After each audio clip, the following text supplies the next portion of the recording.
మెదక్ జిల్లా వెల్దుర్తి మండలం హస్తాల్పూల్ గ్రామంలోని రేషన్ షాప్లో జిల్లా గ్రంథాలయ బోర్డు చైర్పర్సన్ సుహాసిని రెడ్డి, నియోజకవర్గ ఇన్ఛార్జ్ ఆవుల రాజిరెడ్డి సన్నబియ్యం పంపిణీ ప్రారంభించారు. ఈ సందర్భంగా వారు మాట్లాడుతూ ముఖ్యమంత్రి రేవంత్ రెడ్డి ఎన్నికలకు ముందు ఇచ్చిన హామీ మేరకు నిరుపేదలకు సన్నబియ్యం పంపిణీ చేస్తున్నారని తెలిపారు. ఈ కార్యక్రమంలో జిల్లా నాయకులు నరేందర్ రెడ్డి, మాజీ అధ్యక్షులు నరసింహారెడ్డి, ఉప సర్పంచ్ రమేష్, మాజీ వైస్ ఎంపీపీ సుధాకర్ గౌడ్, శేఖర్ గౌడ్, స్వతంత్ర రెడ్డి, మాజీ ఎంపీటీసీ లక్ష్మీనారాయణ, కుర్మ లక్ష్మయ్య, సొసైటీ డైరెక్టర్ కృష్ణాగౌడ్, ఏదులపల్లి మాజీ సర్పంచ్ దుర్గాగౌడ్, వెల్దుర్తి మండల అధ్యక్షుడు మహేష్ రెడ్డి తదితరులు పాల్గొన్నారు.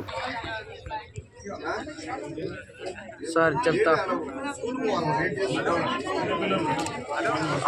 ఫోటోలు తీసుకురా కార్లకి ఎక్కినా ఫోన్ చేస్తా.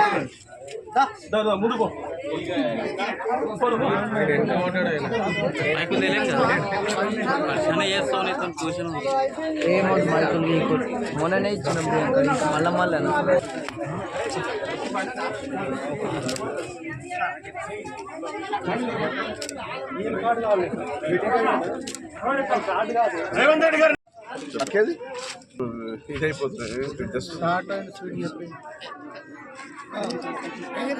పేదలకు సన్న బియ్యం పంచాలనే ఒక మహాసంకల్పంతో కాంగ్రెస్ పార్టీ ప్రజాపాలన ప్రభుత్వం రేవంత్ రెడ్డి గారి నాయకత్వంలో మరి ఈరోజు తెలంగాణ వ్యాప్తంగా రేషన్ షాప్ల ద్వారా తెల్ల బియ్యం సన్న బియ్యాన్ని పంచే కార్యక్రమాన్ని పూనుకున్నది.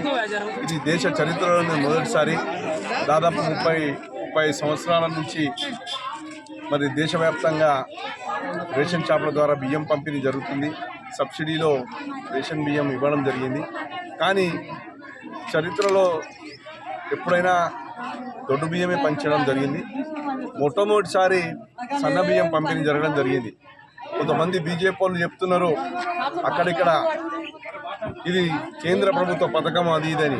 అయ్యా, కేంద్ర ప్రభుత్వ పథకం అయితే దేశంలో ఉన్న రాష్ట్రాల్లో మరి ఈరోజు సన్నబియ్యం పంపిణీ ఎందుకు చేయట్లేదు? మీరు సన్నబియ్యం పంపిణీ అనే కార్యక్రమం కేవలం తెలంగాణ వ్యాప్తంగానే జరిగింది, వ్యాప్తంగానే జరుగుతుంది. కాబట్టి ప్రజలందరూ గమనించగలరు.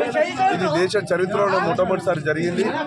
కాబట్టి ఈ ఘనత కాంగ్రెస్ పార్టీని, ప్రజాపాలన ప్రభుత్వాన్ని, రేవంత్ రెడ్డి గారిది.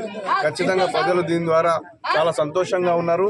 కాబట్టి ప్రజాపాలన ప్రభుత్వాన్ని ప్రజలందరూ ఆశీర్వదిస్తారని మనస్ఫూర్తిగా కోరుకుంటున్నాను. మరిన్ని అప్డేట్స్ కోసం మా ఛానల్ని సబ్స్క్రైబ్ చేయండి.